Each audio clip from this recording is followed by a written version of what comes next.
मैं आज ये जो वीडियो बना रहा हूँ, इस मेरी वीडियो का सिर्फ़ एक ही मकसद है। भाइयों, समाज में हमारे में सहृदयता फैले, समाज में हमारे में भाईचारा फैले, समाज में हमारे में करुणा फैले। हमारा समाज एक दार्शनिक समाज बने, हमारा समाज एक तार्किक समाज बने।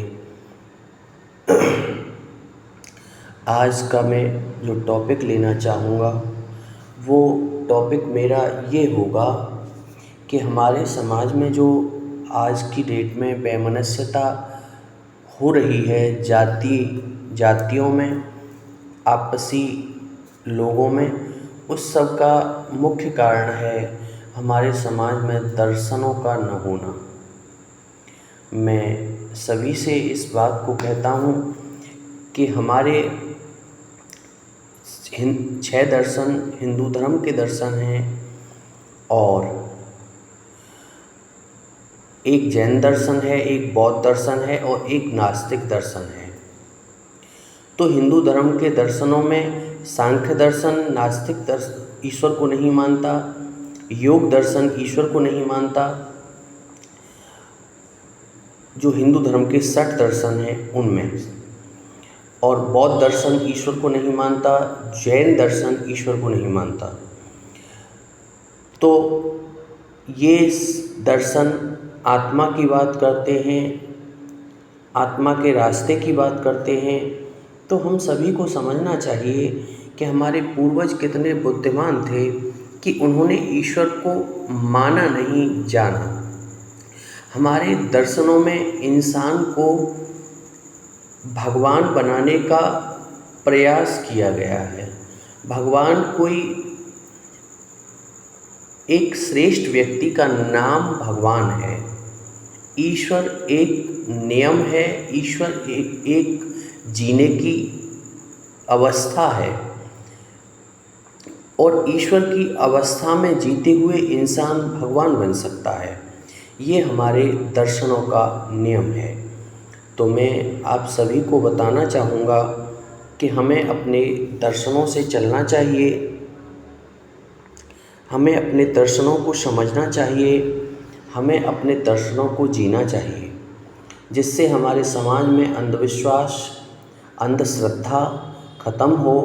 मैं बार बार सभी लोगों से एक बात कहता हूँ कि इस समय हमारे समाज में हमने जो हमारी सामाजिक पुस्तकें हैं उनको हमने धार्मिक पुस्तकें मान लिया है। यही हमारे समाज की सबसे बड़ी समस्या बन गई है। देखो, धर्म को मैं 2 भागों में विभाजित करता हूँ। एक है श्रुतियाँ और एक है स्मृतियाँ। श्रुतियों में धर्म का सिद्धांत है और स्मृतियाँ श्रुतियों का यानी धर्म के सिद्धांत का इंटरप्रिटेशन है। स्मृतियाँ, अब श्रुतियों में तो आते हैं हमारे दर्शन, वेद, उपनिषद, योग, ये सब चीज़ें श्रुतियों में आते हैं। और स्मृतियों में मनुस्मृति है, सारे पुराण हैं और जितनी भी कथा कहानियाँ हैं वो सब स्मृतियों में आती हैं। हमारी रामायण है, ये हमारी स्मृतियों में आती है। अब बात आती है कि जो स्मृतियाँ होती हैं ये समय समय पर बदलती रहती हैं और ये सामाजिक नियम की किताबें हैं जो लोगों ने जीने के लिए, सामान्य जनों के लिए समय समय पर बनाई हैं और उनमें बदलाव हुआ है, क्योंकि ये श्रुतियों के सिद्धांतों का इंटरप्रिटेशन है। अतः स्मृतियों की पुस्तकों को धर्म ग्रंथ कहना, यानी रामायण, भागवत और विष्णु पुराण, शिव पुराण और जितनी भी स्मृतियाँ हैं इन सबको धर्म ग्रंथ कहना बेवकूफ़ी होगी। धर्म ग्रंथ हैं हमारे वेद, उपनिषद और योग और दर्शन, ये हमारे धर्म ग्रंथ हैं। अब समस्या क्या आती है कि धर्म ग्रंथ के सिद्धांतों का गलत इंटरप्रिटेशन करके कुछ तथाकथित लोग धर्म के मुख्य पदों पर बैठे हुए हैं और वो धर्म के मुख्य पदों से नहीं हट रहे, जिससे कि समाज में कुरीतियाँ बढ़ रही हैं, समाज में असमानता बढ़ रही है और समाज में आपसी बैरभाव बढ़ रहा है। मैं आप सभी से एक बात कहना चाहूँगा, ध्यान रखना, हमारे यहाँ पे धर्म का मतलब सत्य है। जो धर्म को नहीं जानता वो न राजनीति कर सकता, न ज्ञान प्राप्त कर सकता, न समाज में जी सकता। मैं एक हिंदू ठाकुर हूँ और मैं सभी से, अपने ठाकुरों से एक बात कहता हूँ कि हम सभी को दर्शनों का अध्ययन करना चाहिए। अब हमारे ठाकुर एक बात कहते हैं कि हमें धर्म से क्या लेना देना।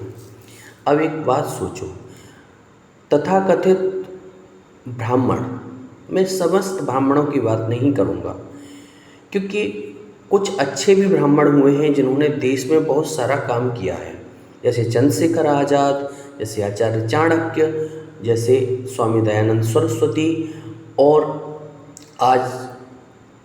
आज कुछ आरएसएस के कार्यकर्ता जो देश को समर्पित हैं। इसीलिए मैं आरएसएस का 50% समर्थन भी करता हूँ, क्योंकि मैं एक समाज को दिशा देना चाहता हूँ। मैं आप सभी से एक बात कहता हूँ, कुछ तथाकथित ब्राह्मण धर्म के मुख्य पदों पर बैठ गए हैं और वो पूरे समाज को उन्होंने सामाजिक पुस्तकों को धर्म ग्रंथ घोषित कर दिया है और उन सामाजिक पुस्तकों में, उन स्मृतियों में, उन धर्म के सिद्धांतों के इंटरप्रिटेशन में बहुत सारी गलत बातें हैं और उन गलत बातों का प्रचार वो इतने ज़ोरों से करते हैं कि उसको सत्य सिद्ध कर देते हैं। तो जैसे कि मैं नहीं कह रहा इस बात को स्वामी रामभद्राचार्य कहते हैं कि रामायण का उत्तरकांड रामायण में बाद में जोड़ा गया था, वो रामायण में नहीं था। इसीलिए मैं समस्त ठाकुरों को और समस्त मार्शल जातियों को कहना चाहूँगा कि आप सभी लोग एक हो जाओ। जितनी भी मार्शल जातियाँ हैं, जैसे अहीर, जाट, गुर्जर, ठाकुर और कुर्मी, पटेल, और भी हमारी जितनी भी मार्शल जातियाँ हैं, वो सभी एक हो जाओ और अपने धर्म गुरु विश्वामित्र की तरह, वेद व्यास की तरह, ऋषि दुर्वासा की तरह धर्म के मुख्य पदों पर पहुँचाओ और समाज में ज्ञान की ज्योति जगाओ। ये जितने भी तथाकथित ब्राह्मण हैं, आज सारे शंकराचार्य, हिंदुस्तान के सारे शंकराचार्य, 4 शंकराचार्य होते हैं, चारों शंकराचार्य ब्राह्मण हैं। और उन शंकराचार्यों की मैं नहीं कह रहा, आप उनके भाषण को जाति पर सुनिए, कितनी गंदी गंदी बातें करते हैं वो। हमारे हिंदुस्तान के धर्म ग्रंथों में कभी किसी भी धर्म ग्रंथ में, वेद ले लो, उपनिषद ले लो, योग दर्शन ले लो, किसी में न तो जाति का वर्णन है और न वर्ण का वर्णन है। वर्ण एक शब्द ऋग्वेद के पुरुष सूक्त में आया है, तो इन्होंने उसको इंटरप्रेट करके, इन्होंने उस शब्द को इंटरप्रेट करके वर्ण व्यवस्था बना दी। और वर्ण व्यवस्था भी बनाई तो उस समय जो वर्ण व्यवस्था बनाई गई थी वो कन्वर्टेबल थी, यानी ब्राह्मण क्षत्रिय बन सकता है, क्षत्रिय वैश्य बन सकता है, वैश्य ब्राह्मण बन सकता है, शूद्र ब्राह्मण बन सकता है, ब्राह्मण शूद्र बन सकता है। इस तरीके से कन्वर्टेबल वर्ण व्यवस्था थी। लेकिन उसके बाद इन लोगों ने जातियों को प्रमोट किया, जिससे कि लोग ज्ञान को न प्राप्त कर सकें और धर्म के मुख्य पदों पर न पहुंच सकें। ध्यान रखना, हमारे यहाँ अगर लोग धर्म के बारे में नहीं जानते तो वो राजनीति में भी नहीं आ सकते। हमारे ठाकुरों का और हमारी मार्शल जातियों का पिछड़ने का सबसे बड़ा कारण है कि हमारे मार्शल जातियों के लोग, ठाकुरों के लोग धर्म ग्रंथों को नहीं पढ़ते। देखो, मैं आपको बताना चाहूँगा, जो जाति धर्म के मुख्य पद पर होगी वही राजनीति में होगी। क्योंकि मैं आपको बताऊं, तलवार को बंदूक ने हराया, बंदूक को तोप ने हराया और तोप